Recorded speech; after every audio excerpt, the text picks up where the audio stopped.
उत्तराखंड के साहित्यकार अबोध बंधु बहुगुणा साहित्य और व्याकरण के पंडित कवि अबोध बंधु बहुगुणा का जन्म 15 जून 1927 को पौड़ी जनपद की पट्टी चलनसू के अंतर्गत झाला नामक गांव में हुआ। काव्य प्रतिभा के धनी बहुगुणा जी किशोरावस्था से ही काव्य रचना किया करते थे। उन्होंने कविता के लिए विशिष्ट विषयों को चुना, साथ ही साहित्य की अनेक विधाओं में रचनाएं की। नाटक, कविता, उपन्यास, लोक कथा और भाषा विज्ञान पर भी उन्होंने अपनी लेखनी चलाई। उन्होंने गाड़, मेटिक गंगा और शैलवाणी का भी सफल संपादन किया। भूम्याल उनका महाकाव्य है, जिसमें उन्होंने गढ़वाल की एक प्रसिद्ध लोक कथा को काव्यात्मक रूप में नए ढंग से प्रस्तुत किया है। गढ़वाल की इस लोक कथा को उन्होंने नई ऊर्जा प्रदान की है। श्रम की महत्ता, नारी जीवन की अर्थवत्ता, राजसी वैभव की आध्यात्मिक शून्यता, जीवन और संवेदना आदि अनेक पक्षों पर कवि ने इस महाकाव्य में विचार किया है। 15 सर्गों में विभक्त यह महाकाव्य काव्यशास्त्रीय गुणों से पूर्ण है। रस, छंद, अलंकार और मुहावरों ने इस काव्य को जो सौंदर्य प्रदान किया है, वह गढ़वाली साहित्य की अमूल्य निधि है। यदि इस महाकाव्य को हिंदी साहित्य के महाकाव्यों के साथ रखा जाए तो यह उनमें अपना महत्वपूर्ण स्थान बनाएगा। बहुगुणा का साहित्यिक अवदान भी उल्लेखनीय है। उनकी प्रसिद्ध रचनाएं इस प्रकार हैं: काव्य भूम्याल, तिड़का, रणभंडार, पार्वती, ध्योल, अंक पंख, दग्ध हृदय, अरण्य रोदन, दैसत, कणखिला। नाटक है माई को लाल, अंतिम गढ़, चक्रवाल, गांव की हरियाली, डूबता हुआ गांव। उपन्यास भुक्त्यु भविष्य। लोक कथा लंगड़ी बकरी।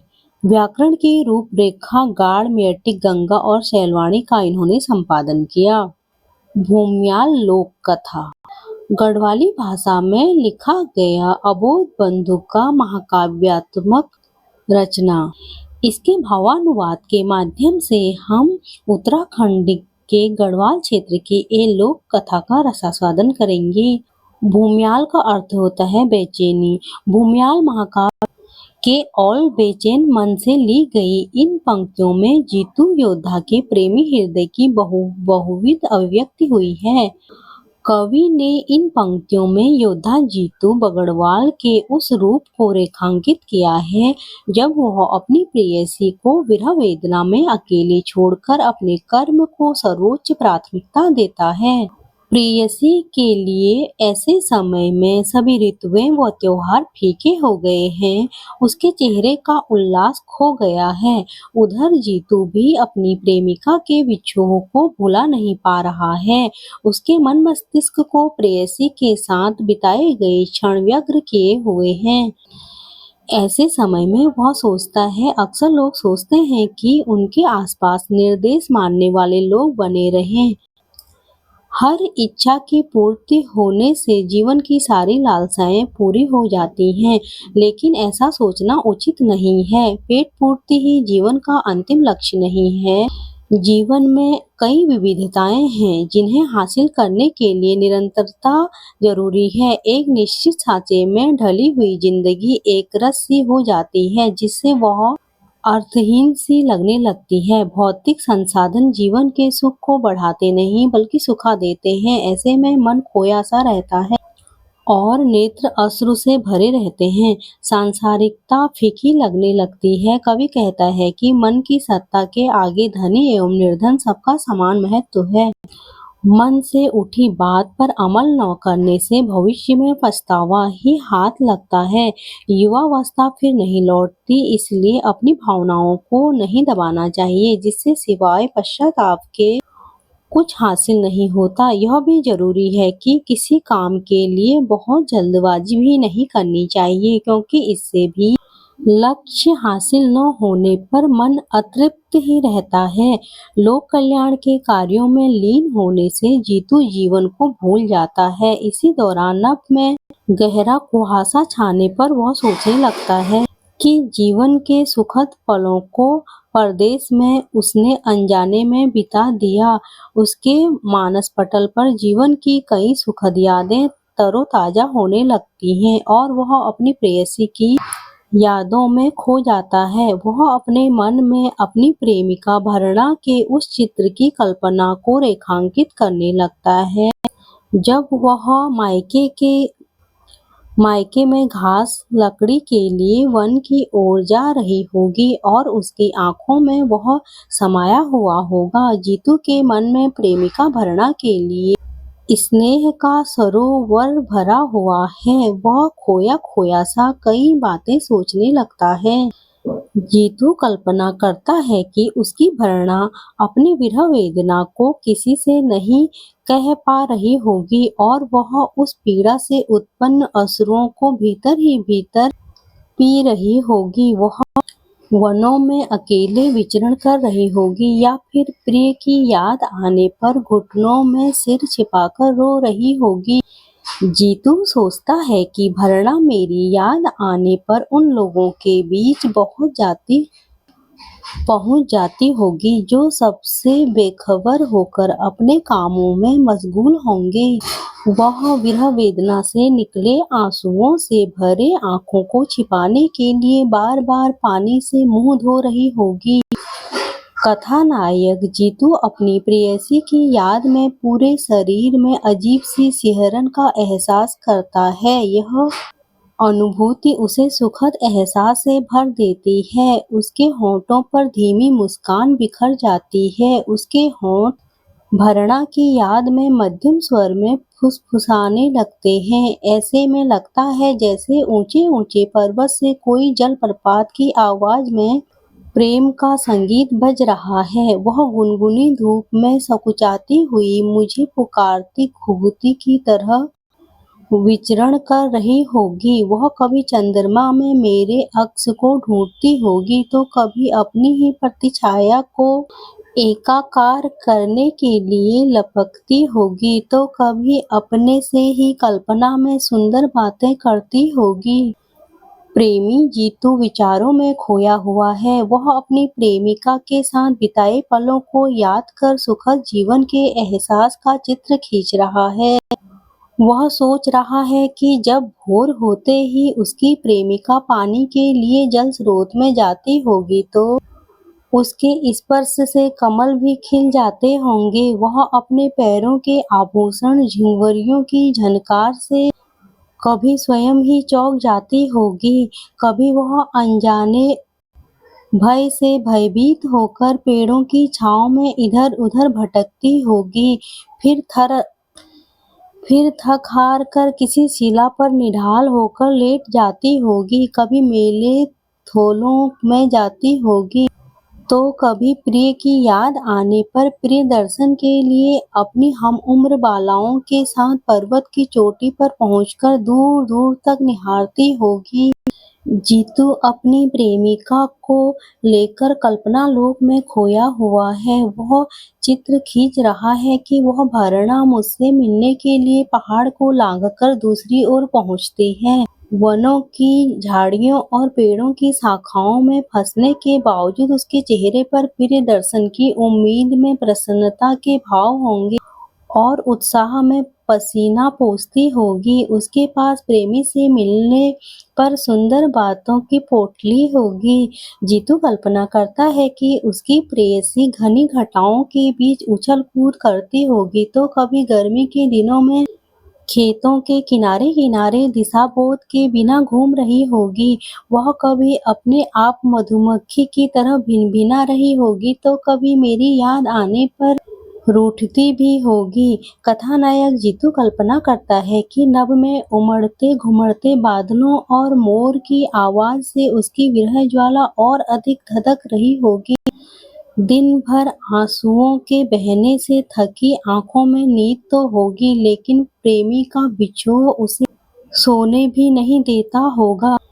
दरवाजे पर प्रभात की पहली किरण उसकी आंखों को राहत देती होगी। रात भर प्रेमी की याद में अनिद्रा के कारण उसका कांतिमय चेहरा फीका पड़ जाता होगा और बाल रात में भी पसीने से तर हो जाते होंगे। ऐसी स्थिति में वह सेंटुले पहाड़ में पाया जाने वाला पक्षी विशेष के समान ऊंचे पहाड़ से घर आते हुए भी मुझे ही ढूंढती होगी।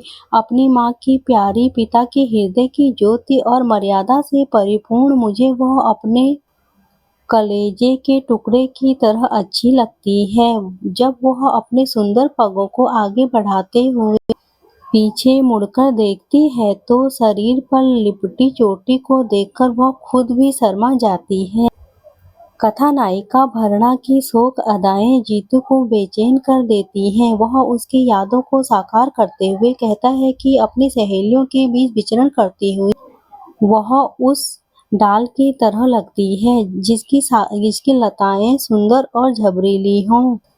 उसकी मदमस्त चाल परियों की गति को भी हाशिए पर खिसका देती है। ऐसे में उसे देखने के बाद न केवल हृदय तृप्त हो जाता है बल्कि भूख और प्यास भी खो जाती है। उसकी स्मृति में मेरे नेत्रों का सजल हो जाना स्वाभाविक है। उससे बहती धारा में केवल भरणा का ही प्रतिबिंब रहता है। अच्छा होता कि वह अपनी मनमोहिनी आंखों को मुझे कुछ समय के लिए दे देती, तो मैं उसके नेत्रों से ही उसे विरह वेदना के लिए तरसाता। धौली गंगा की तरह अपने केसों को दो भागों में विभाजित किए वह सुंदरी अतीव आकर्षक है। अपनी दंत पंक्तियों को नजर लगने से बचाने के लिए वह कभी भी उन्मुक्त होकर हंसती भी नहीं है। नायक जीतू ऐसे ही कल्पना करते हुए एकाएक गंभीर हो जाता है। वह सोचता है कि प्रेमी के वियोग में भला कोई कैसे खिलखिला कर हंस सकता है। उन्मुक्त हंसी के लिए किसी अपने का सानिध्य भी तो होना चाहिए। ठीक ऐसे ही जैसे खेल के लिए खेल सामग्री। ऐसे में वह अपने प्रियतम का सामीप्य पाने के लिए रात दिन तरसती होगी। कथानायक जीतू की प्रेमिका की विरह वेदना का चित्रण करते हुए कवि कहता है कि वह अपनी प्रियतमा भरणा के साथ बिताए पलों को याद करते हुए इतना खो जाता है कि उसका दार्शनिक स्वरूप बाहर आ जाता है। समाज कल्याण के लिए निकला नायक अपनी दृष्टि वापस लौटा लाता है। उसकी मनः स्थिति विचित्र हो जाती है। उसके मन में अनेक विचार उमड़ने लगते हैं। ऐसे में उसकी आत्मा उसे झकझोरती हुई कहती है, हे जीतू, तू होश में आ। कई ऋतुएं बदल गई हैं लेकिन तू सोया हुआ है। समाज कल्याण की भावना में तूने अपने व्यक्तिगत जीवन को भुला दिया है। दूसरी चीजों से पहले अपना घर परिवार है, इसके बाद ही अन्य चीजों पर ध्यान करना चाहिए। मौजूदा समय में तेरी स्थिति उस दीपक के समान हो गई है जो औरों को प्रकाशमान किए हुए है लेकिन खुद अंधेरे में खोया है, जो उचित नहीं है। जीतू का मन स्वयं से सवाल कर उसे मथ रहा है। वह स्वयं से कह उठता है कि अगर मेरी विमुखता और उपेक्षा से विरह वियोग में भरणा ने कोई अप्रत्याशित कदम उठा डाला तो ऐसी स्थिति में मेरा मन क्या कहेगा। फिर खुद ही कहता है कि ऐसा न होने पर भी समय चक्र को कौन रोक सकता है। वह तो हमेशा सुंदरता की तलाश में रहता है। यौवन का बरसाती स्रोत से तुलना करते हुए वह कहता है कि 2 दिन के रौनक में ही यह मनुष्य जीवन आबद्ध है। विकास की इस अविरल धारा में कोई भी मनुष्य शाश्वत नहीं रह पाएगा। दार्शनिक भाव में लीन प्रेमी जीतू सोचता है कि कठोरता हमेशा कोमल हृदय को चोट पहुंचाती है। ऐसे में कोमल आंखों में आंसू समाये रहते हैं। इस विश्व में वही काम अनुकरणीय एवं शोभायमान होता है जिसे समय पर पूरा कर लिया जाए।